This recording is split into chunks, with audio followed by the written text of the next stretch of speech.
ஆண்டவராகிய இயேசு கிறிஸ்துவின் நாமத்தில் ஈஸ்டர் நல்வாழ்த்துக்களை உங்கள் அனைவருக்கும் தெரிவித்துக் கொள்கிறேன். இன்றைய மன்னா, அதற்கு பிலாத்து, உங்களுக்கு காவல் சேவகர் உண்டே, போய் உங்களால் கூடிய மட்டும் பத்திரப்படுத்தி கொள்ளுங்கள் என்றான். மத்தேயு 27:65. பாருங்கள், ஜாக்கிரதையாக கல்லறையை பார்த்துங்க அப்படின்னு சொல்கிறாங்க. பத்திரப்படுத்தி கொள்ளுங்க அப்படின்னு சொல்கிறாங்க. என்ன அப்படின் போது இந்த 62ஆம் வசனம், ஆயத்த நாளுக்கு பின்னான மறுநாளிலே பிரதான ஆசாரின் பரிசேயரும் பிலாத்தினிடத்தில் கூடி வந்து, ஆண்டவரே, அந்த எத்தன் உயிரோடு இருக்கும் நாளில் உயிரோடு இருக்கும்போது சொன்னான் அப்படின்னு சொல்கிறாங்க. வானா இவன் தான் பேசுகிறாங்க. மூன்றாம் நாளைக்கு பின் நான் எழுந்திருப்பேன் என்று சொன்னது எங்களுக்கு ஞாபகம் இருக்கிறது.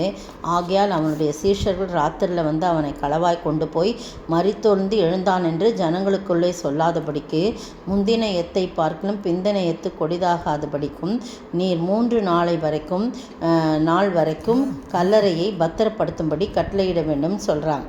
யார்? அந்த 2 பேரும் வந்து ஆசாரியரும் பரிசேயரும் வந்து சொல்கிறாங்க. அப்போ தான் பிலாத்து சொல்கிறான், உங்களுக்கு தான் காவல் சேவகர் உண்டே, போய் உங்களால் ஆன மட்டும் கூடிய மட்டும் நீங்கள் பத்திரப்படுத்திங்க அப்படின்னா. நீங்கள் ஜாக்கிரதையாக பார்த்துங்க, உங்களுக்கு தான் காவல்காரங்களாம் இருக்கிறாங்களே. உடனே வந்து அவர்கள் போய் கல்லுக்கு முத்திரை போட்டு காவல் வைத்து கல்லறையை பத்திரப்படுத்தினார்கள். ஜாக்கிரதையாக பார்த்துக்கிட்டாங்க. ஆளை வைக்கிறாங்க, காவல்காரரை வைக்கிறாங்க, கல்லுக்கு முத்திரை போடுறாங்க, சீல் வச்சுட்டாங்க. யாரும் நவுத்த முடியாதபடி சீல் வச்சுட்டாங்க. கல்லறையை பத்திரப்படுத்துகிறாங்க. அவ்வளோ ஜாக்கிரதையாக அவங்க பார்த்துக்கிறாங்க. ஏன்னா சீஷர்கள் போய் அவருடைய உடலை எடுத்துகிட்டு வந்து அவர் உயிரோட எழுச்சிட்டாருன்னு சொல்லுவாங்க அப்படிலாம் வந்து சொல்கிறாங்க. பாருங்கள், எவ்வளோ பயங்கரமான ஒரு காரியம் இல்லை.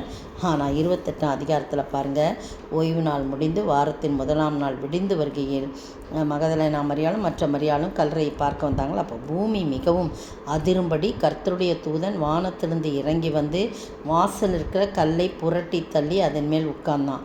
கல்லுக்கு முத்திரை போட்டாச்சு. காவல்காரங்க காவல் காத்துட்ருக்காங்க. கல்லை பத்திரப்படுத்துகிறாங்க. ஜாக்கிரதையாக இருக்கிறாங்க.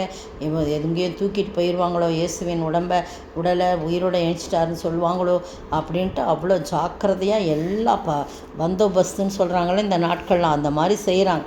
ஆனால் வானத்திலிருந்து தூதன் வந்து கல்லை அசால்ட்டாக புரட்டி தள்ளி அந்த கல் மேலே உட்கார்ந்தான். அவனுடைய ரூபம் மின்னலை போலவும் அவனுடைய வஸ்திரம் உறைந்த மழையைப் போலவும் வெண்மையாக இருந்தது.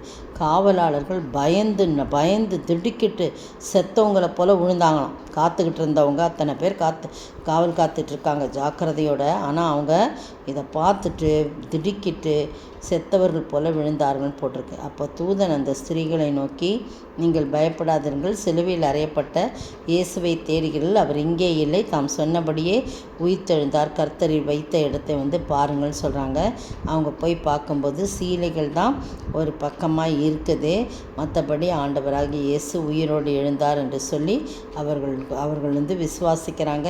அவர்கள் பயத்தோடும் மகா சந்தோஷத்தோடும் கல்லறையை விட்டு சீக்கிரமாக புறப்பட்டு அவருடைய சீஷர்களுக்கு அறிவிக்க ஓடுறாங்க. அப்போ சீஷர்களுக்கு அறிவிக்க போகிற போது இயேசு தாமே அவர்களுக்கு எதிர்பட்டு வாழ்க என்றார். உடனே அவர்கள் கிட்ட வந்து அவர் பாதங்களை தழுவி அவரை பணிந்து கொண்டார்கள் போடப்பட்டிருக்கு. அப்போ இயேசு அவர்களை பார்த்து, பயப்படாதீங்க, நீங்கள் போய் என் சகோதரர் கலிலேயாவுக்கு போகும்படி அவர்களுக்கு சொல்லுங்கள், அங்கே அவர்கள் என்னை காண்பார்கள் என்று சொல்கிறான். பாருங்கள், எவ்வளோ பெரிய ஆச்சரியமான காரியம். ஆண்டவருடைய உயிர்த்தெழுதல் தான் அற்புதங்களுக்கு மேலான அற்புதம். மரணம் வந்து அவரை ஆட்கொள்ள முடியவில்லை, பாதாளம் அவரை கட்டி வைக்க முடியவில்லை.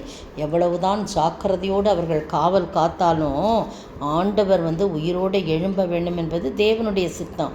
அதனால் வானத்திலேருந்து தூதனை அனுப்புகிறாரு. கல்லை அசால்ட்டாக புரட்டி போடுறாங்க.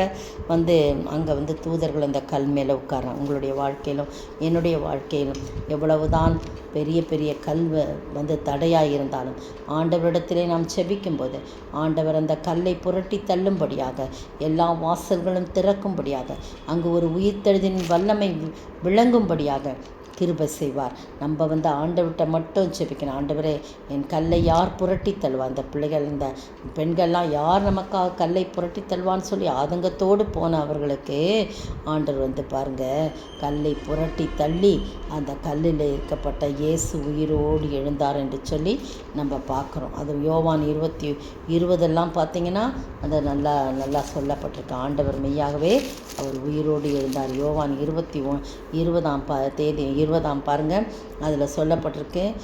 வாரத்தின் முதல் நாள் காலையில் அவங்க இருட்டோடு எழுச்சி மகதலேனா மரியாள் மற்ற மரியாள் எல்லாம் போகிறாங்க. கல் எடுத்து போட்டிருப்பதை கண்டார்கள் அப்படின்னு சொல்லி முதலே ஆல்ரெடி கல் எடுக்கப்பட்டிருந்ததை பார்த்தாங்கன்னு சொல்லி அது போட்டிருக்கு.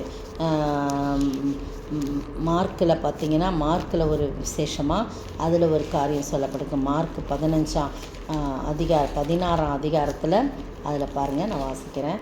மார்க் 16ஆம் அதிகாரம், ஓய்வு நாளான பின்பு முதல் வசனம். மகதலேனா மரியாள், யாக்கோபின் தாயாக மரியாள், சலோமி என்பவளும் அவருக்கு பின் சுகந்த வர்க்கம்படி அவைகளை வாங்கி கொண்டு கல்லறையின் வாசலர்களை கல்லை நமக்காக எவன் புரட்டி தள்ளுவான் என்று ஒருவரோடு பேசி கொண்டார்கள். அந்த கல் மிகவும் பெரிதாக இருந்தது. அதை ஏறிட்டு பார்க்கும்போது அது அது என்ன பண்ணுக்கு தள்ளப்பட்டிருப்பதை அவங்க கண்டார்கள் என்று சொல்லி பார்க்கணும். இந்த அருமையான வேளையில் உங்களுடைய வாழ்க்கையில், என்னுடைய வாழ்க்கையில் எவ்வளோ பெரிய கல் இருந்தாலும் யார் புரட்டி தள்ளுவான்னு கவலைப்படுங்களா? உயிர்த்தெழுந்த இயேசு நம்முடைய வாழ்க்கையில் உள்ள எல்லா கல்லையும், பெரிய கல்லாக இருந்தாலும் சிறிய கல்லாக புரட்டி தள்ளுவார். நம்முடைய வாழ்க்கையில் அந்த உயிர்த்தெழுந்த வல்லமை விளங்கி ஆண்டவர் மகிமைப்படும்படியான காரியத்தை கர்த்தர் நடத்துவார். அப்படிப்பட்ட ஆசீர்வாதத்தை நாம் பெற்று வாழ ஆண்டவர் தாமே கிருபை செய்வாராக. ஆமென். பாரதோ கல்லறை மூடின பெருங்கல் புருண்டுருண்டோடுது பார், அங்கு போட்ட முத்திரை காவல் நிற்குமோ தேவ புத்திரர் சந்நிதி முன். கீதம் கீதம் ஜெய ஜெய கீதம் கை கொட்டி பாடிடுவோம். இயேசுராஜன் உயிர்த்தெழுந்தார், அல்லேலூயா ஜெயம் என்று ஆர்ப்பரிப்போம். ஸ்தோத்திரிக்கிற ஆண்டவரே, கர்த்தாவை எவ்வளவுதான் கல்லுக்கு முத்திரை போட்டு காவலர்களை வைத்து ஜாக்கிரதையாக பத்திரப்படுத்தினாலும் ஆண்டவரே தகப்பனே, நீங்கள் ஆண்டவரே தகப்பனே வல்லமை உடையவர். மரணம் உம்மை ஆட்கொள்ள முடியவில்லை, பாதாளம் உம்மை கட்டி வைக்க முடியவில்லை. மரணத்தை ஜெயமாக விழுங்கினவர். கல் புரட்டி தள்ளப்பட்டது. வானத்திலிருந்து தூதர்கள் கல்லை புரட்டினார்கள் என்று சொல்லி பார்க்கிறோம் ஆண்டவரே. அதுபோல் எங்களுடைய வாழ்க்கையிலும் கூட கர்த்தாவை இந்த கல்லை யார் புரட்டி தள்ளுவார்னு சொல்லி கவலையோடு இருந்தாலும் ஆண்டவரே, நீர் உம்முடைய பிள்ளைகளாகிய எங்களுக்கு ஆண்டவரை கல்லை பெரிய கல்லை புரட்டி தள்ளி ஆண்டவரை பாதைகளை உண்டு பண்ணி நாங்கள் பரிசுத்தமாய் வாழ எங்களை நீர் வழிவகுக்கிறபடினாலும் ஸ்தோத்திரிக்கிறோம். கர்த்தருக்கு மகிமையுள்ள சாட்சியாய் உயிர்த்தெழுதலின் வல்லமை எங்களுக்குள்ளும் கடந்து சென்று நாங்களும் மற்றவர்களுக்கு அந்த வல்லமையை கடத்தி செல்ல நீர் உதவி செய்ய வேணுமாய் ஜெபிக்கிறோம். இயேசுவின் நாமத்தில் ஜெபிக்கிறேன் பிதாவே, ஆமென். நேற்றைய பதில், தம்முடைய தயவுள்ள சித்தத்தின்படியே தம்மை இயேசு கிறிஸ்து மூலமாய் நமக்கு சுவிகார புத்திரராகும்படி முன் குறித்திருக்கிறார். எபேசியர் 1:6. இன்றைய கேள்வி, எதனால் நமக்கு எவையெல்லாம் உண்டாயிருக்கிறது? எதனால் நமக்கு எவையெல்லாம் உண்டாயிருக்கிறது?